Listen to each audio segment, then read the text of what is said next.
더 고백하자면 저는 몇 년 전까지 정치에 큰 관심이 없던 한 청년이었습니다. 투표는 했으나 신문의 정치면을 그냥 무심히 넘겨버리고 뉴스에서 보도하는 정치 소식은 그저 이해하기 어려운 내용이라고만 생각했습니다. 하지만 2년 전 윤석열 정부가 출범한 이후로는 저는 매일 가슴을 졸이며 살아야 했고 살기 위해 정치에 관심을 가지기 시작했습니다. 그 이유는 제가 당시 중국에서 유학 중이던 유학생이었기 때문입니다. 모두 아시다시피 윤석열은 선거 유세 때부터 중국에 대한 반감을 여과 없이 드러냈고 며칠 전 있던 대국민 담화에서도 중국 간첩이 있다는 등 근거 없는 소리를 해댔습니다. 그리고 그 가벼운 말의 영향은 고스란히 재외국민과 유학생들에게 돌아왔습니다.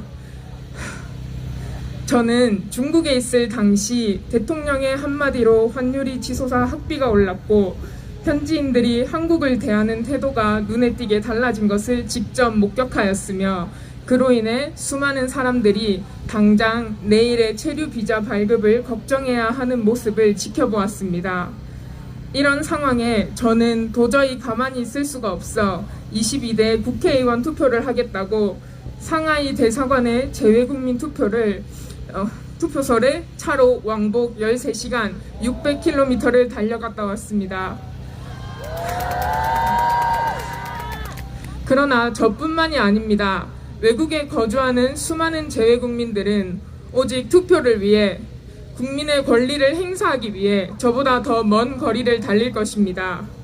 국민들은 해외에서도 이렇게 먼 거리를 달려가 투표를 하는데 투표하라 내놓은 국민의힘 의원들은 양심이 있다면 앞으로 투표해달라 문자 보내지 마셔야 할 겁니다. 저는 이번 비상계엄 소식 역시 중국에서 들었습니다. 처음 들었을 땐 당연히 가짜뉴스라고 생각했으나 한국에 있는 친구들에게 하나둘 연락을 받고 그제서야 뉴스와 기사를 다시 찾아보며 사태의 심각성을 깨달았습니다. 외국에서 나라가 망가져가는 걸 지켜볼 수밖에 없던 저는 정말 무기력하고 절망스러웠습니다. 친구들이 저녁마다 응원봉을 들고 거리로 나서는 모습을 보며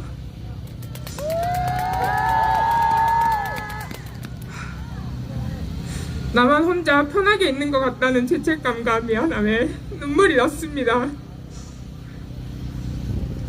그리고 옆에서 제 우는 모습을 지켜보던 외국인 친구들이 저를 위로한다고 말버릇처럼 말했습니다. 이거 다 별일 아니라고, 괜찮아질 거라고. 그래서 저는 제 친구들에게 이거 별일 맞다고 알려주고자 곧장 한국으로 돌아와 매일 집회에 참석했습니다.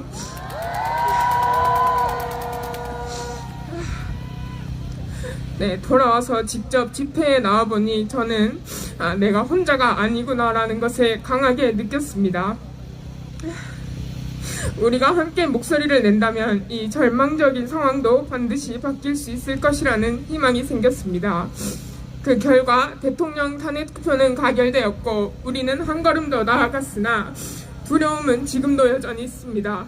우리의 목소리가 묵살되면 어쩌나 하는 걱정도 들지만 그 두려움이 오히려 저에게 큰 용기를 줍니다. 제가 이 자리에 설 수 있었던 것도 같은 마음으로 행동에 나선 수많은 사람들이 있었기 때문입니다. 이제는 저도 그들에게 용기가 되고 싶습니다. 오늘도 각자의 자리에서 힘을 모으는 분들이 있음을 알고 있습니다. 우리는 늘 함께 싸우고 반드시 더 나은 미래를 만들어낼 수 있을 것입니다.